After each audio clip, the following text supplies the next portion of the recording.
Welcome to Foxy Box. I'm your fox and this is my box. In this video I'm going to be trying to answer a very simple but very important question. Why this?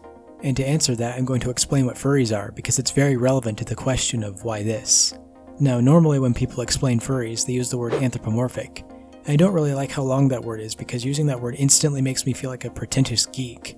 Imagine if every time you wanted to talk about video games you had to open with the term ludonarrative dissonance or something. No. To explain furries, I'm just going to use the term human-shaped, because that's what anthropomorphic means. Furries are people who are fans of human-shaped animals.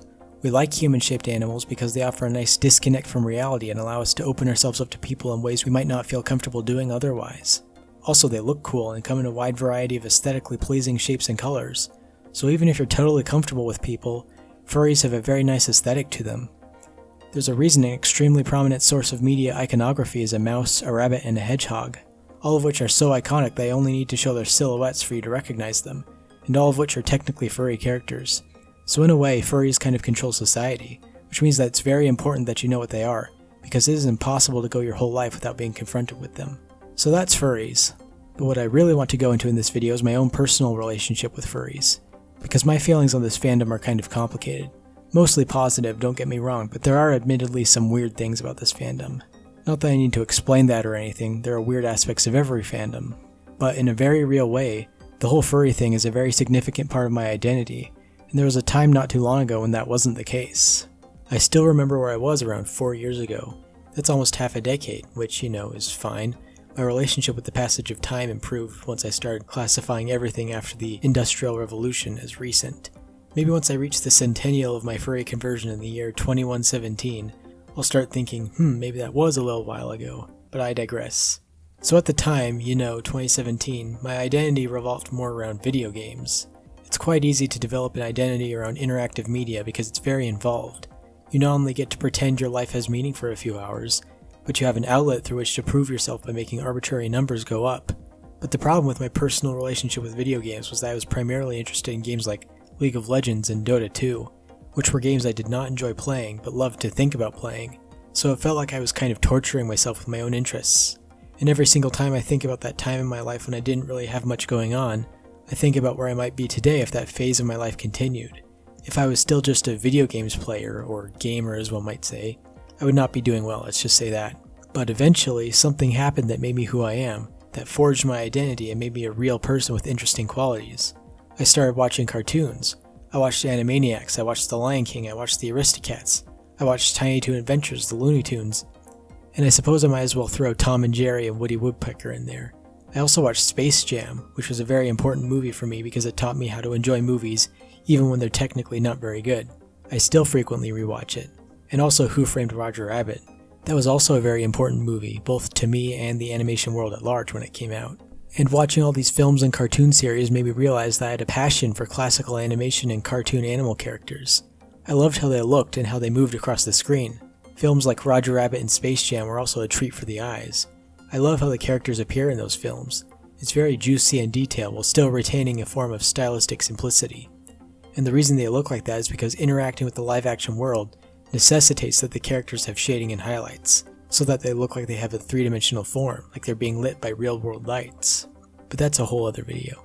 The point is, one day, soon after the start of 2018, I decided to draw Bugs Bunny, just standing there in a static front view, nothing special. But the moment I looked at that drawing and said, hey, that doesn't look too bad, that was the spark that started the fire that is my artistic career. Recognizing my own talent and my own capacity for creative expression, that is what saved me from an abusive League of Legends addiction.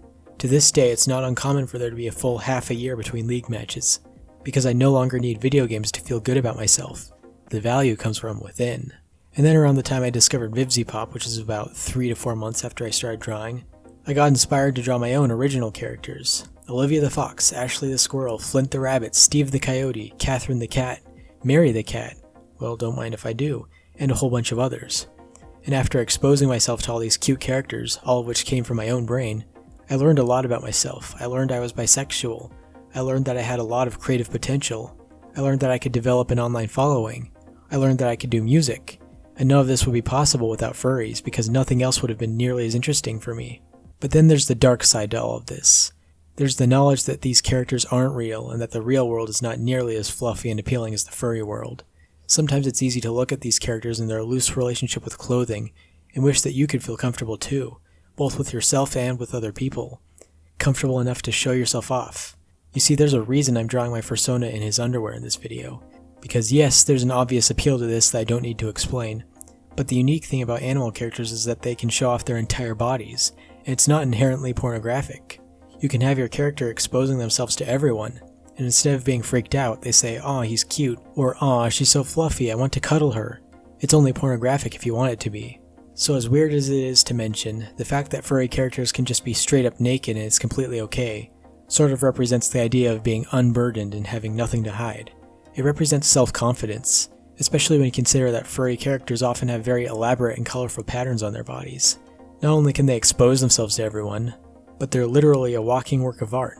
If I took my clothes off, it would just be boring skin, just a single color, and there's no fur to keep me warm, so I'll probably feel cold and exposed.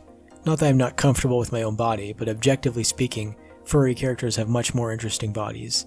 There's a lot more going on that makes them incredibly fun to look at and to draw. And that is very attractive to people who have anxiety, people who have self-doubt, people on the spectrum, people who are gay or transgender or non-binary. Having a colorful character to show off to people is an amazing way to break out of your shell and open up to people. When I first started posting my furry art and getting positive comments, I felt great. And a year later, when I started my YouTube channel and used my voice in a video for the first time and got positive comments on that, I felt even better. Now of course, running a YouTube channel can result in numbers anxiety, where you're worried about certain videos underperforming, but that's why I like this channel. As of the recording of this video, this channel is small enough that my expectations for each video aren't quite as high, and that has definitely lessened the numbers anxiety by quite a bit. And this type of content is very easy and relaxing to make, so if you like it, remember to like, leave a comment, and subscribe to the channel if you want to see more of it. That would help me out a lot. Or if you would rather I make super elaborate high-effort video essays, well, that's fine I guess. I won't be able to post that kind of video very often, but you know, it's fine, I'll do that. Anyway, back to furries. So I mentioned the dark side to all of this. When you're exposed to a lot of super pretty, aesthetically pleasing, even sexy artwork of attractive wolf guys and fox girls showing off their parts, it can lead to depression because you know that it'll never be real. Now of course, if you're in the privacy of your own home, you can take off your clothes all you want, but it's just not the same. You may have an anthro body, but you'll never be fluffy. And yes, I know fursuits exist. We're talking about the guy in the fursuit. Besides, fursuits are expensive and unwieldy and not everyone can afford one. So if you're watching this, you're probably not a fluffy fox. You're just a weird semi-intelligent ape with fears and self-doubt. And maybe you don't have a significant other either, and that can become a huge problem when you're in the furry fandom because you're being shown all this artwork of wolves and foxes making out with and cuddling each other, and they're all so happy and everything is so colorful, and maybe it's a comic where one of the characters is reading a book or something, and then a fox guy comes up and says, "Step on me, ooh-woo," and then the fox gets squashed by those big squishy toe beans, and the fox is blushing, and then they start taking their clothes off and allow me to stop here before this gets out of hand. The point is, as someone who's dealt with these emotions for some time, it can be almost crippling to be a lonely, boring human being exposed to the good life that furries live. And there's a reason the concept of horny jail is a thing, because these goddamn animal characters, let me tell you, they are constantly horny. It's like they live in a sexy nudist paradise of free love and gay rights. And sometimes it gets to the point where you need to be bonked with a baseball bat and reminded not to get too carried away. Can everyone just calm down? We're supposed to be civil here. If we're constantly wanting to bang each other, how is anything supposed to get done? So how do we deal with this? How are you supposed to function when you're just too depressed by the overwhelming realization that furry characters aren't real? Well, I do have some advice. First of all, I would highly suggest learning how to draw if you don't know how already. The freedom to explore the ideas in your own head and develop your own world and your own characters, as well as having complete control over every aspect of those characters and their potential interactions, sexual or otherwise, is hugely beneficial and can really help you maintain a healthy state of mind. There's something very relaxing about drawing, and having the knowledge that you're good at something will greatly improve your self-confidence. The way I started drawing, as I mentioned earlier, was just drawing pre-existing cartoon characters. Now, I never used to trace anything because I didn't like the idea of tracing at the time, but I later learned that it's a very useful learning tool, as long as you're not trying to convince anyone that Bugs Bunny is actually your own original character, and Warner Brothers owes you $10 million or something like that. So yeah, reference, and if it's not going well, trace. Try drawing over an image of a cartoon character of your choice to figure out how all the visual elements work together, and try figuring out the basic construction of the characters. After I made that first drawing of Bugs Bunny, I learned that his head is kind of an anthill shape, and his eyes are sort of an elongated almond shape, And even though that drawing wasn't the best, it wasn't too bad. And the fact that it wasn't too bad improved my confidence by a lot. And not even a month later I drew Bugs Bunny again and it was already a lot better than my last drawing. I improved very quickly because I was passionate about what I was doing. It wasn't even about skill, it was just about expressing myself. That was what was important to me. It was like being a kid, making a whole bunch of crayon drawings and not caring about how good or how bad I was at art. Except I did have enough of an improvement mindset that I was able to get better. And here I am today. Now when I look at other people's art, I never think about how much better they are than me because I'm fairly certain I could do about as well if I wanted to work at it.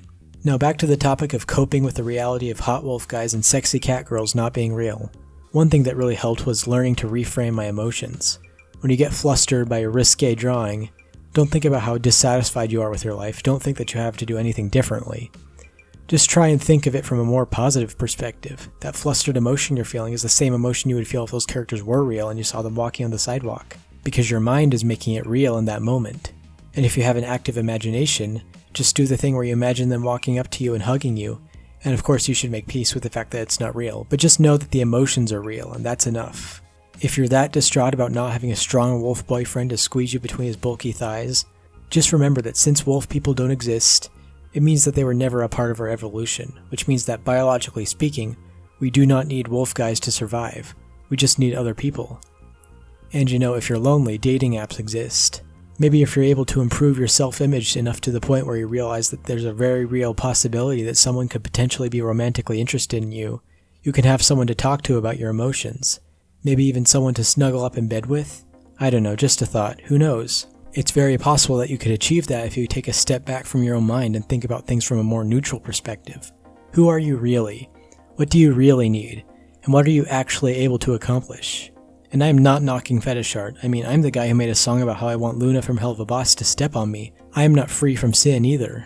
But I've learned how to not let fictional characters negatively affect my mental health. Basically, to sum up, try and find a creative outlet to explore yourself and realize that even though wolf girls with big titties and fox guys with well-defined pectoral regions don't exist, our emotions surrounding them do exist, and the emotions are enough. Just sit with those emotions and learn to be okay with them, and yourself. And here's my finished art piece. I look good, don't I? Let me know in the comments if you would cuddle me, and then you can have your little fantasy about it, and that will be all you need. Just remember that it's going to be okay. Maybe eventually scientists will invent a way for you to date an actual wolf guy through virtual holographic technology and stimulated tactile feedback, or even straight up breed actual anthro wolves through gene editing. But for now, just know that it's going to be okay. Just relax. You're fine. You have yourself. You're stronger than you think, and you have a lot of potential that you might not even realize. So thank you for watching, and remember to stay cute.